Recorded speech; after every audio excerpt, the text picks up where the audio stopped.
Halo, selamat malam. Saya mau coba untuk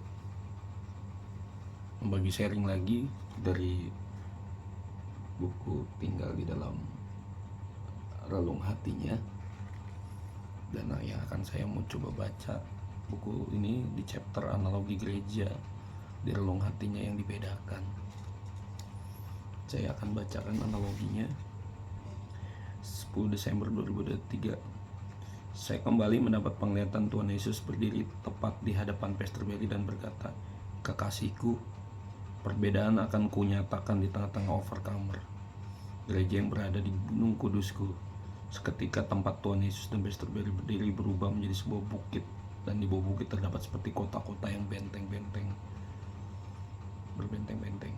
Saya melihat banyak sekali orang-orang di dalam kota tersebut. Tuhan Yesus berkata, "Hambaku dan hamba gembalamu, kota-kota yang kau lihat itu melambangkan gerejaku, gereja-gerejaku yang berada di pelataran Gunung Kudusku."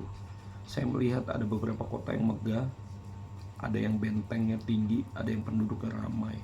Lalu seketika saya melihat seperti ada satu orang yang berdoa di kota itu, "Tuhan, gerejaku sedang butuh terobosan uang." Lalu saya juga melihat di kota yang lain ada yang berdoa, "Tuhan, gerejaku sedang butuh jodoh agar semakin banyak pasangan." Lalu di kota lain juga ada yang berdoa, "Tuhan, di gerejaku ada banyak memerlukan pekerjaan, tolong kirimkan pekerjaan." Jadi ada begitu banyak permintaan, permohonan dari setiap gereja-gereja ini. Di analogi ini ya. Pada waktu kotak emas itu mereka dapatkan. Jadi kalau yang kita dapat dari penglihatan pendoa kita, bahwa setiap permohonan doa yang Tuhan kasih itu tuh kalau di dalam alam roh yang kita lihat tuh dalam bentuk kotak emas yang isinya ya sesuai dengan iman orang yang sedang berdoa meminta kepada Tuhan apapun itu. Pada waktu kotak emas itu mereka dapatkan, saya tidak melihat lagi ada yang berdoa. Jadi ketika semua apa yang diminta, diinginkan, permohonan diinginkan itu dapat, ada yang berubah dari hatinya, yaitu mereka tidak lagi berdoa seperti sebelum-sebelumnya. Begitu giat mencari Tuhan. Terus seperti selang beberapa lama ada lagi yang berdoa namun kembali hanya untuk meminta saja. Lalu Tuhan Yesus berkata, "Gereja-gerejaku yang berada di pelataranku pasti jauh lebih ramai dan indah di mata dunia. Hal itu karena tidak perlu menjadi kotor dan bayar harga untuk naik ke Gunung Kudusku. Tetapi seperti yang kau lihat, mereka menjadi pengemis surga, di mana mereka hanya datang kepadaku pada saat ingin meminta saja. Kenapa aku cepat memberikannya? Karena aku tahu iman mereka tidak tahan lama. Tetapi bagi overcomer, gereja yang berada di relung hatiku, sangatlah berbeda." Lalu dengan cepat tempat Tuhan Yesus dan Pastor Berry berdiri berubah menjadi perkemahan. Kita tahu bahwa di overcomer ada kemah-kemah pertemuan yang sudah Tuhan nyatakan, yang sudah terjadi di tengah-tengah kami. Tuhan Yesus berkata, "Di awalnya gereja yang berada di Gunung Kudusku akan terlihat seperti sebuah kemah di mata dunia, bahkan di mata gereja-gereja lain. Tapi lihatlah perbedaan di dalamnya." Ya, lagi-lagi Tuhan bilang yang membedakan antara gereja yang atau kemah di setiap gereja itu beda-beda. Tapi yang selalu Tuhan lihat itu kedalaman hati.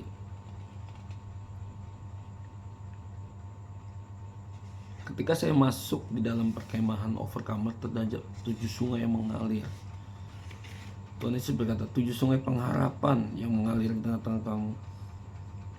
Lalu waktu aku berjalan kembali saat melihat ada anak-anak overcomer yang sedang menyembah Tuhan, Tuhan Yesus berjalan ke arah mereka dan memberikan mereka kotak emas.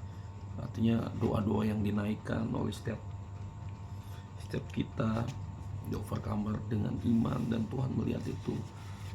Akhirnya Tuhan menjawab dalam bentuk kotak emas. Tuhan Yesus berkata, "Kalian tidak kubiarkan menjadi pengemis surga, tapi kalian menjadi penyerong surga, di mana aku sendiri yang bergelora memberkati kalian, dan sebuah kotak emas keluar dari hatiku sendiri." Oh. kita di Overcomer ada yang namanya melakukan doa Selasa, yaitu Selasa menyerong surga. Nah, kita di sini melakukan doa yang bukan seperti doa biasa, tapi doa yang benar-benar dengan holy anger. Doa yang benar-benar kami lakukan adalah dengan kerinduan, dengan keremukan, seperti gembala kami ketika dalam dia berdoa.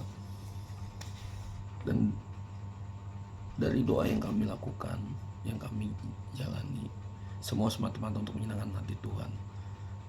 Dan pada akhirnya lewat doa kami, Tuhan membuka begitu banyak anugerah.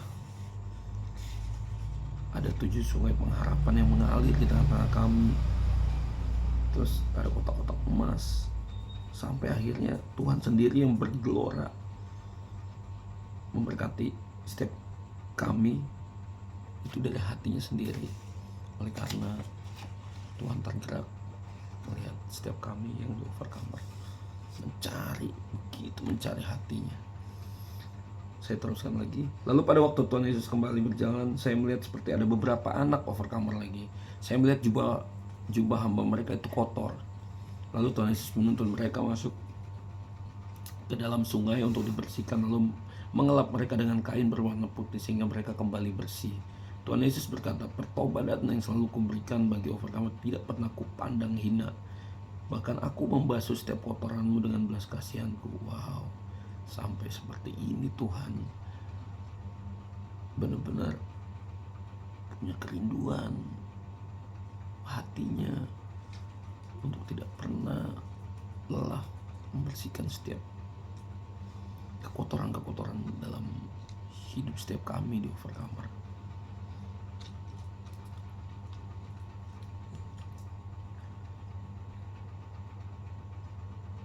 Saya lanjutkan lagi. Tuhan Yesus berkata, pertobatan yang selalu kuberikan Overcomer tidak pernah kupandang hina. Bahkan aku membasuh setiap kotoranmu dengan belas kasihanku. Lalu Tuhan Yesus kembali berjalan sampai pada kemah pertemuan khusus. Saya melihat Tuhan Yesus mengajak Pastor Barry. Di dalam sana saya bisa melihat ada 3 pribadi di dalam kemah. Lalu saya mendengar suara guntur yang bergulung dan berkata, Overcomer yang kupilih berada di gunung kudusku, di mana aku, Elohim, Allah, Abraham, Ishak dan Yakub Adonai, serta Yesua Masih dan Ruach HaKodes yang berjalan secara pribadi di tengah-tengah. Ya, betapa kami bersyukur dan bersuka cita semenjak event Invasion terjadi, dan tahun ini adalah tahun yang keempat.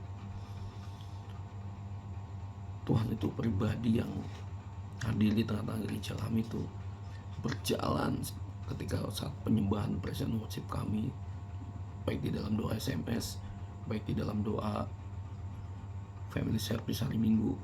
Tuhan hadir dan berjalan di tengah-tengah. Bahkan Tuhan tidak mau melewatkan satu orang pun. Betapa kami merasa bangga menjadi orang-orang yang ada di Overcomer.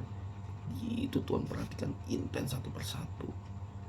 Yang itu yang membuat kami akhirnya bahwa kami terus ingin rindu mencari hatinya Tuhan, mencari wajahnya, sampai kami Tuhan merasakan belas kasihan Tuhan buat setiap kami.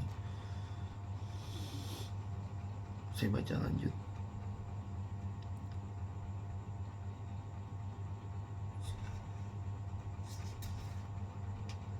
Yang berjalan secara pribadi tengahmu. Lalu setelah itu penglihatan saya berubah dan sudah kembali ke Expo Hall. Lalu Tuhan Yesus berdiri tepat di hadapan kita dan berkata, Overcomer, demikianlah bagaimana aku telah membawa perbedaan di tengah-tengah kamu, di mana aku selalu menunjukkan pribadiku, nafasku, dan hatiku di tengah-tengah kamu. Biar 3,5 tahun ini cukup untuk kamu selalu memegang benih dari mana kamu berasal, membalikan keadaan dengan benih never be the same again, dan berjalan di dalam benih iman dan perkenanan. Biar aku yang selalu menjadi pialamu Overcomer, biar aku yang selalu menjadi tempat pelarianmu, biarlah aku yang selalu menjadi sumber kekuatanmu, biarlah aku yang selalu menyayangimu. Wow, betapa hati Tuhan nyatakan buat kami Overcomer. Untuk itu berharganya setiap apa yang terjadi dari kami di Overcomer. Kami sungguh-sungguh tidak mau lagi untuk menyakiti hati Tuhan. Kami terus belajar seperti gembala kami, dengan kegigihan, dengan keremukan, cinta dan pengabdian, yang terus tidak pernah menyerah untuk mencari hatinya Tuhan. Terima kasih. Demikian sharing dari saya.